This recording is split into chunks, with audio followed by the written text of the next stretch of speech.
السلام علیکم اسٹوڈنٹس، آج ہم حقوق العباد کے متعلق سبق پڑھیں گے جو کہ کلاس 10 موضوعاتی مطالعہ کا آخری سبق ہے جو آپ کے اسمارٹ سلیبس میں داخل ہے۔ حقوق العباد کسے کہتے ہیں، حقوق کی کتنی قسمیں ہیں اور حقوق العباد کی کیا اہمیت ہے اور حقوق العباد کتنی قسم کے ہیں، آج ہم اس کے بارے میں ڈسکس کریں گے۔ تو عزیز طلبہ، حقوق العباد، حقوق یہ جمع ہے حق کی اور عباد جمع ہے عبد کی۔ حقوق العباد سے مراد بندوں کے حقوق جو دوسرے بندوں کے اوپر لازم ہوتے ہیں، یعنی وہ حقوق جن کا تعلق اللہ کے بندوں کے ساتھ ہے۔ حقوق کی دو قسمیں ہوتی ہیں، نمبر 1 حقوق العباد، حقوق اللہ، اور نمبر 2 حقوق العباد۔ حقوق اللہ سے مراد وہ حقوق جن کا تعلق اللہ تعالیٰ کے ساتھ ہے، اور حقوق العباد سے مراد وہ حقوق جن کا تعلق بندوں کے ساتھ ہے۔ اور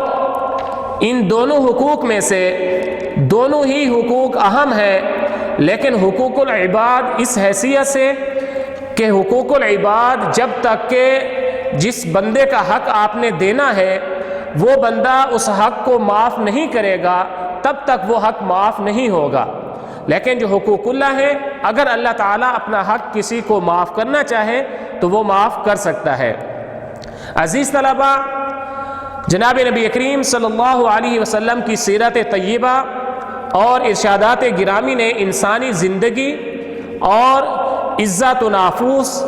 اور مال و اسباب کو تحفظ فراہم کیا ہے۔ آپ صلی اللہ علیہ وسلم کے ارشاد کے مطابق انسان کو حق حاصل ہے کہ معاشرہ اس کی جان اور مال، عزت و آبرو کا تحفظ کرے۔ آپ صلی اللہ علیہ وسلم کی آمد سے پہلے لوگ اپنی منمانی کی زندگی گزار رہے تھے۔ جو طاقتور تھے، جو دوسرے کمزور لوگ تھے، ان کے اوپر ظلم کرنا اپنا حق سمجھتے تھے، اور بیٹیوں کو زندہ درگور کر دیا جاتا تھا، یعنی عورتوں کو ان کے حقوق ادا نہیں کیے جاتے تھے۔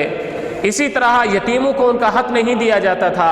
بیواؤں کا خیال نہیں رکھا جاتا تھا، پڑوسیوں کا خیال نہیں رکھا جاتا تھا۔ ہر شخص جو طاقتور تھا وہ اپنے سے جو کم تر تھا، جو غریب تھا، اس کے ساتھ ظلم کرنا یہ اپنا حق سمجھتا تھا۔ لیکن قربان جائیں ہم اپنے نبی صلی اللہ علیہ وسلم کے اوپر کہ آپ صلی اللہ علیہ وسلم نے آ کر تمام انسانوں کو برابر قرار دیا ہے، اور آپ صلی اللہ علیہ وسلم نے فرمایا تم میں سے کسی گورے کو کسی کالے کے اوپر کوئی فضیلت نہیں ہے، کسی عربی کو کسی عجمی کے اوپر کوئی فضیلت نہیں ہے۔ آپ صلی اللہ علیہ وسلم نے تمام لوگوں کو ان کے حقوق بتلا دیے۔ آپ صلی اللہ علیہ وسلم نے عورتوں کے حقوق بھی بیان فرمائے، بیواؤں کے حقوق بھی بیان فرمائے، یتیموں کے حقوق بیان فرمائے، اور ہمسایوں کے حقوق بیان فرمائے، کافروں کے حقوق بیان فرمائے، یہاں تک کہ آپ صلی اللہ علیہ وسلم نے قیدیوں کے بھی حقوق بیان فرمائے۔ سب کو ان کے حقوق اور فرائض سے متنبہ کیا، ان کو آگاہ کیا، تاکہ تمام لوگ جب ایک دوسرے کے حقوق ادا کریں گے تو اس سے معاشرہ اچھا معاشرہ بنے گا جو کہ حسن معاشرت کہلاتا ہے۔ اس لیے ہمیں چاہیے کہ ہم جس حیثیت سے بھی ہیں، اگر باپ ہے تو باپ ہونے کی حیثیت سے اپنی اولاد کے حقوق ادا کریں، اولاد ہے تو اولاد ہونے کی حیثیت سے اپنے والدین کے حقوق ادا کریں، شوہر ہے تو شوہر ہونے کی حیثیت سے اپنے بیوی کے حقوق ادا کریں، بیوی ہونے کی حیثیت سے اپنے شوہر کے حقوق ادا کریں، اسی طرح پڑوسیوں کے حقوق ادا کریں۔ غرض جتنے بھی حقوق ہمارے متعلق ہیں سب کے حقوق ادا کرنا یہ ہمارے اوپر لازم ہے، اور قیامت کے دن چھٹکارا اسی صورت میں ممکن ہوگا جب ہم لوگوں کو ان کے حقوق صحیح طریقے سے ادا کریں گے۔ تو عزیز طلبہ، حقوق العباد کی تعریف، بورڈ کے اندر ایک اہم کویشچن آتا ہے حقوق العباد کی تعریف کریں، تو حقوق العباد سے مراد ہے بندوں پر حقوق، یعنی ایسے حقوق جن کا تعلق اللہ تعالیٰ کے بندوں کے ساتھ ہے، یہ حقوق العباد کہلاتے ہیں۔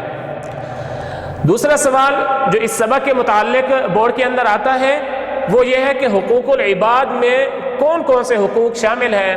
یا اس طرح بھی سوال آتا ہے کہ حقوق العباد کی فہرست بیان کریں۔ تو اس کا جواب یہ ہے کہ حقوق العباد میں مندرجہ ذیل حقوق شامل ہیں۔ نمبر 1 جان کے حقوق، یعنی اپنی جو انسان کی جان ہے اس جان کا بھی انسان کے اپنے اوپر حق ہوتا ہے۔